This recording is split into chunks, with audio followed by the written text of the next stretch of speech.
Assalamualaikum warahmatullahi wabarakatuh. Salam sejahtera untuk kita sekalian. Shalom. Perkenalkan, saya Aprilia Tesireron dari Universitas Kristen Indonesia Maluku dari Fakultas Kesehatan Program Studi Keperawatan. Di sini saya diberikan tugas oleh dosen pengampu saya yaitu Ibu Grace Wakano. Ibu Grace Wakano SKP MCAP dengan judul tugas yaitu sistem perkemihan beserta fungsi dari masing-masing bagian dengan mata kuliah ilmu dasar keperawatan. Berikut adalah gambar dari sistem perkemihan beserta masing-masing bagian. Berikut adalah gambar dari sistem perkemihan beserta masing-masing bagian. Ya teman-teman, di sini saya diberikan tugas yaitu menjelaskan tentang fungsi dari masing-masing bagian dari sistem perkemihan. Tapi sebelum kita masuk pada fungsi tersebut, kita akan masuk pada pengertian dari sistem perkemihan atau yang sering dikenal dengan urinaria. Yaitu sistem urinaria atau sistem perkemihan adalah sistem organ yang berfungsi untuk menyaring dan membuat zat limbah dengan cara menghasilkan urin. Sistem ini terbagi dari beberapa bagian besar. Yang pertama yaitu ginjal, yang kedua kandung kemih, yang ketiga ureter, dan juga uretra atau saluran kencing. Saya akan menjelaskan yang pertama yaitu ginjal. Ginjal di tubuh manusia memiliki sepasang ginjal yang terletak di area punggung kiri dan punggung kanan. Tepatnya di bawah tulang rusuk, bagian belakang masing-masing ginjal memiliki ukuran sebesar kepalan tangan orang dewasa dan berbentuk menyerupai kacang. Panjang ginjal sekitar 12,5 cm dan tebal kira-kira 2,5 cm. Ginjal laki-laki memiliki berat sekitar 125 sampai 175 gram dan pada perempuan sekitar 115 sampai 155 gram. Kita masuk pada fungsi spesifik dari ginjal meliputi yang pertama mempertahankan keseimbangan H2O dalam tubuh. Yang kedua mengatur jumlah dan konsentrasi sebagian ion-ion penting. Yang ketiga memelihara volume plasma yang sesuai. Yang keempat membantu memelihara keseimbangan asam basa tubuh. Yang kelima memelihara osmolaritas darah. Yang keenam mengekskresikan produk-produk sisa dari metabolisme tubuh. Yang berikut mengekskresikan banyak senyawa asin. Yang berikut mengekskresikan enteroprotein. Yang berikut mengekskresikan renin dan mengubah vitamin D dalam bentuk aktifnya. Struktur internal dari ginjal yaitu hilum. Hilum yaitu tingkat kecengkungan tepi medial ginjal. Kedua, sinus ginjal yaitu rongga berisi lemak yang terbuka pada hilus tempat menempelnya jalan keluar masuk ureter, vena dan arteri renalis, limfatik dan saraf. Yang ketiga, pelvis ginjal yaitu perluasan ujung proksimal ureter merupakan rongga pengumpulan sentral. Yang berikut parenkrim ginjal yaitu jaringan yang menutupi struktur sinus ginjal terbagi menjadi medula dan korteks luar. Medula terdiri dari massa triangular yang disebut piramida ginjal dan ujungnya yang sempit disebut papila. Korteks tersusun dari tubulus dan pembuluh darah nefron. Terletak di dalam antara piramida medula yang bersebelahan untuk membentuk kolumna ginjal. Lobus ginjal. Lobus ginjal yaitu bagian ginjal yang terdiri dari satu piramida ginjal, kolumna yang saling berdekatan dan jaringan korteks yang menyelubunginya.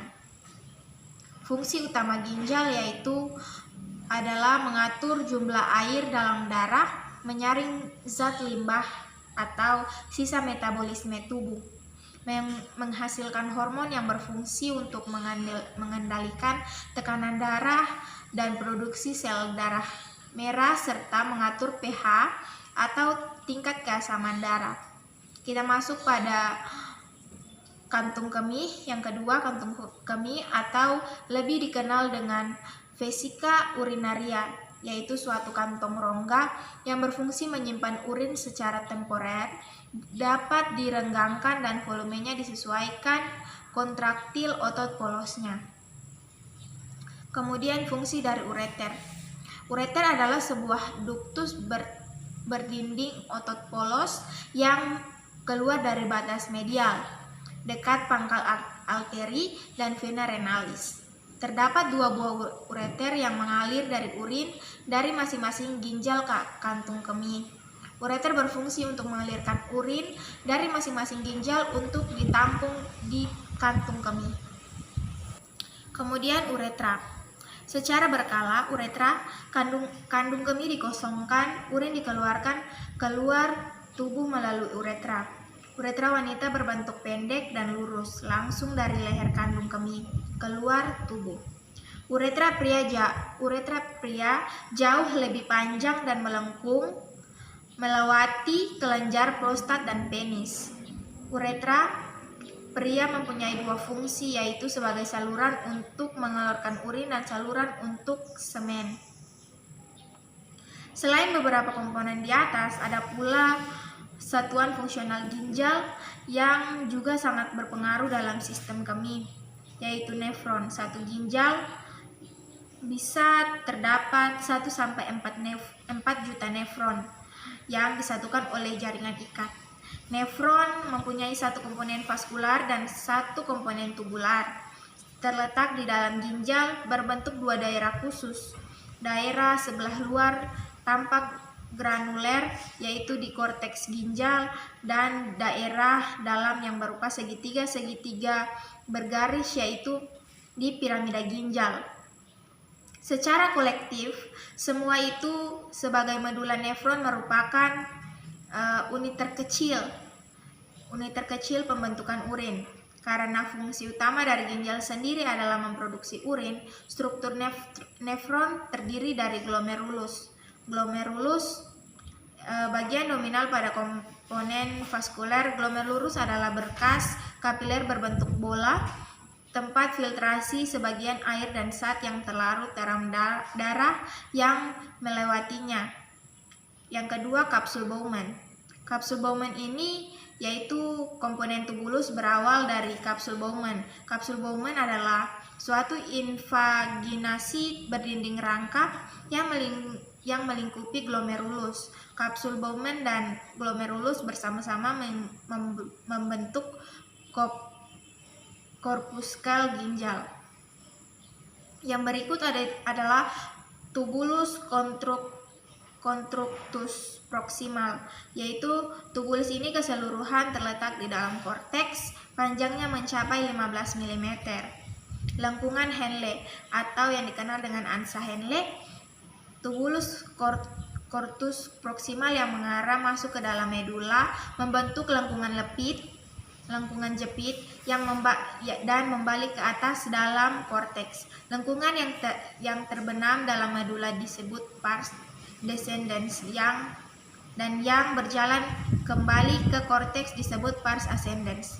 Yang kemudian tubulus contrux distal, yaitu yang berbentuk panjang dan berliku.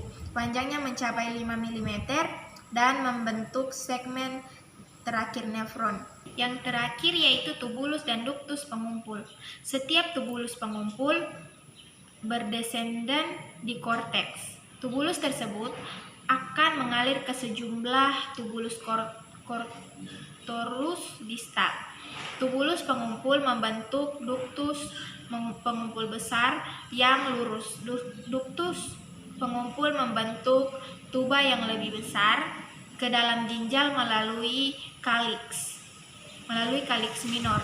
Kaliks minor bermuara ke pelvis ginjal melalui kaliks mayor. Dari pelvis ginjal, urin dialirkan melalui ureter menuju kandung kemih. Demikianlah hasil dari tugas saya. Sekian dan terima kasih.